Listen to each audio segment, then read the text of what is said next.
Castlevania 3, level 9, some more. Spoilers, I get to the boss in this one, don't get through the boss in this one, so if you're watching this for gameplay alone, go to the next video if you're just diligently following every minute of me learning by trial and error on this game. By all means, keep watching and listening. Maybe you want to do something else while you're doing this, I will not be upset. I need to get rid of this desktop computer, so I need to get the rest of these videos narrated. I beat the game quite a while ago, but have just had zero time with getting the house packed up. And now I'm knocking stuff over. We're running low on time to get these things finished up, so we're going to be getting rid of the desktop computer this week. I think the direction we're going to go is getting a budget laptop for me that I looked at Best Buy this week. Something cheap that'll just run faster than that stupid Vio. Maybe it'll even run faster than this desktop that we have. It's a few years old. Desktop has a home, but we want to get it packed up. But we'll be leaving to bring everything this coming weekend, so the desktop has to be packed up, cleaned up, all the programs removed, and all the junk that we have off of it, so that the new owners will have a nice, fresh-ish, clean-ish computer. I'm game-wise, you see I'm still struggling through this last part of level 9. I believe the last video we got just about to the bosses, not quite to the bosses. This is where you see me kind of reach the point in most of these levels while I'm playing on an emulator where I just give up trying to practice and get better and go right to using the save states. So that, of course, saves a lot of time. Gives me a lot more chances at things. And again, in real life, I have played a little bit more of this game using Sypha, the magician. She has a cool freeze spell that freezes the water, so you don't have to deal with that current pushing you around, and you don't have to deal with the fishmen. It just freezes everything. You can walk on the water for a few seconds. Makes it a lot easier to go through these kinds of levels. She's just a little bit better in general. Alucard has got a couple of spots where his bat powers are used. And actually this part of the game, if you go for Sypha, the magician, you don't even go through this particular, some of these particular areas. I guess you do go through this one. But some of the areas back there before where you needed to use Alucard's bat thing, you totally skip those with Sypha.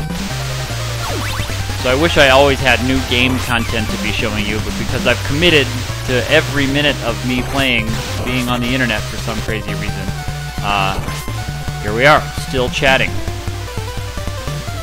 We may be getting close to the point where I make a save state up here to watch the Medusa head. So the mechanics of this area are, if I jump and land, that happens. The floor tile flips over. Oh, and I've used a save state there. If I jump and land on one of those floor tiles, it flips over and dumps me, even if I get knocked into it like that. But Medusa head brought me back. Let's see if I save state again. I didn't this time. All right. There's a 1-up. Let's call it a free guy. 1-up from points. Oh, I took a save state going back and just walked right off the edge. Cool.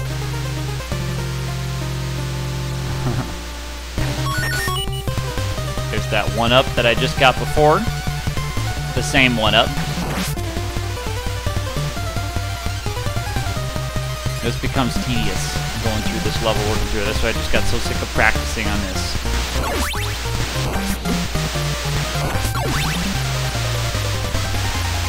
In the real world in Iowa, it's a beautiful night. We're waiting for some folks to come buy a couple things on Craigslist, including a big dresser, our old digital camera, and one of our lamps.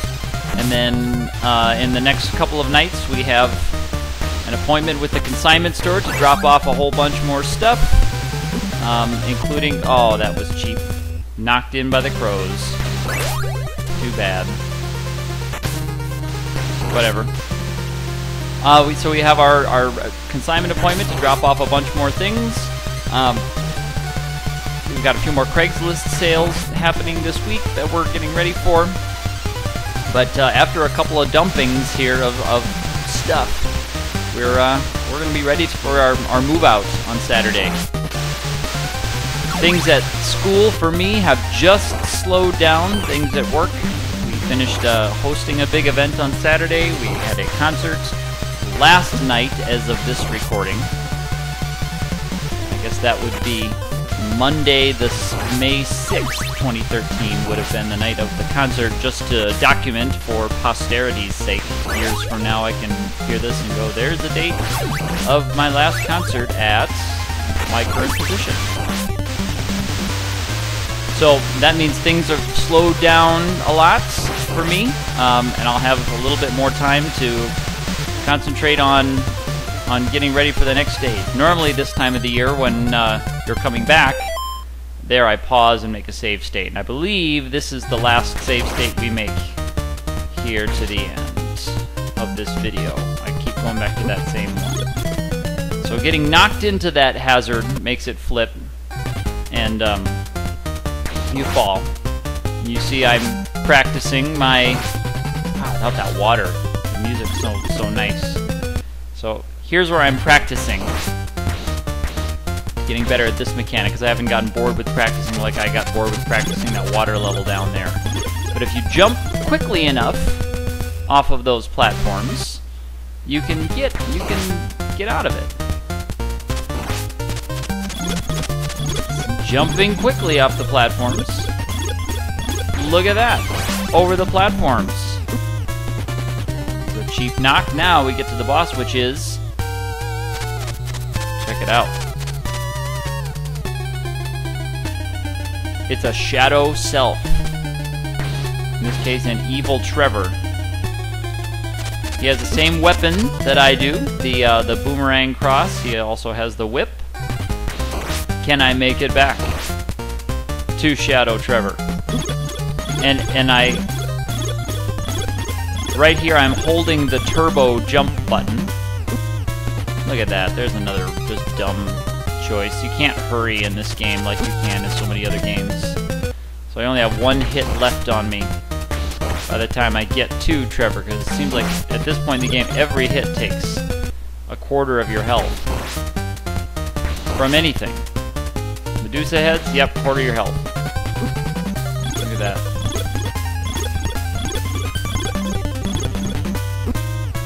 Quarter of your health. And now I've got one hit left for this boss.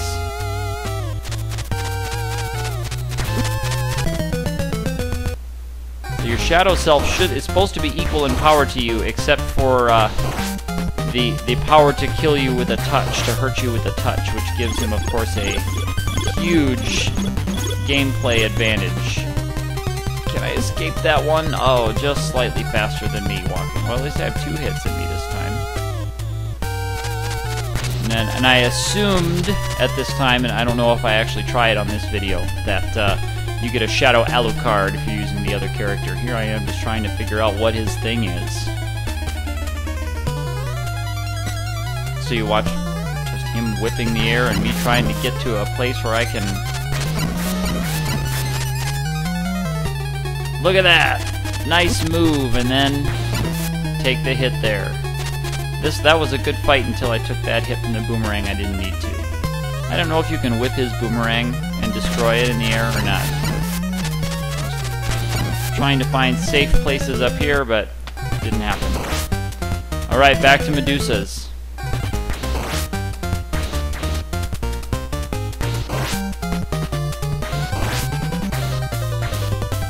So I'm excited for my budget laptop, which might have something like Windows 8 on it instead of Windows Vista. Whoa. Yikes. I don't know what I was thinking here when I did this one, just trying to, I don't know, spam for points. Try to figure out a pattern of those Medusa heads. They take about the same amount of time between heads. So just spamming for points, killing time, whatever. I haven't figured out how to use my boomerang correctly with Medusas yet by this point. I believe I do here soon. There we go. Using the turbo jump button to stay up in the air. Another throw. That worked out nice. Cool. Another shot at Shadow Self. I can't help but think about Shadow Link in Zelda 2 and also in Zelda Ocarina of Time with this battle. Shadow Link, your very final boss in Zelda 2. After you beat the Thunderbird, you gotta fight your evil Shadow Self with the power equal to yours. That just becomes a button mashing, jumping, dodging, unless you know the secret little hide in the corner trick thing where the Shadow Link can't use his shield. And in Ocarina of Time, it becomes kind of a knockdown, drag-out fight until you find out you can just use the Megaton Hammer, take him out in a few hits, and he won't counter. He won't counter with his sword if you're pounding him with the hammer. So here I am spamming for points again, just trying to probably kill some time until I can think of something while these Medusa heads just keep coming. I am enjoying the music in this level, so that's made it nice. Look at that move, getting underneath them. Got pretty slick. Throws his boomerang, jumps down. And I was hoping I could just get a couple hits on him every time he popped up here, but if I got trapped down underneath, that was too much for me to get over. Nothing I didn't notice is if I had a different weapon when I fought him, if he would use a different weapon. I guess I would assume he would, unless the game just thought that the boomerang happened to be the best weapon for him. So maybe if I came in there with the stopwatch, he would just have a stopwatch, try to use that on me. I don't know. So I'm getting excited for all these weekends coming up. We've got the Move Out weekend this weekend. We've got Sarah's graduation the next weekend. Memorial Day weekend, we have our Mickey 6 reunion party, which is going to be super awesome. Still didn't quite get there. That's going to be really, really fun to run into those guys again. We need to schedule a hangout, a Google Hangout, to talk about it here soon. And I may even have the new computer that has a webcam, so they might even see me on the Google Hangout. We used to use the Skype, but I never had a camera. The Via doesn't have a camera, and the desktop doesn't have a side camera, so I was always just a picture of RoboCop from my profile pictures. Or on Skype, I didn't even have a RoboCop profile pic to go for. Alright, still trying on this boss. Still trying to find a way to get to him without taking a hit. And that was an unnecessary extra jump that would have saved me a hit, and another one I could have saved. Thankfully, this video is almost over. Less than a minute left of watching me die. I'm hoping the weather's nice for our reunion weekend. Ah! Grr. That's probably what I said the first time I played it. Ah! And then grr. Some of these moments are definite controller throwers. If you knew any controller throwers, you probably know what I'm talking about. But when you're cheating, it's okay to do things like that. There you go. It's also okay to hurry when you're cheating a little bit. Alright, one more shot. So that does just as much damage as my whip, which is 1 unit of his health. No good.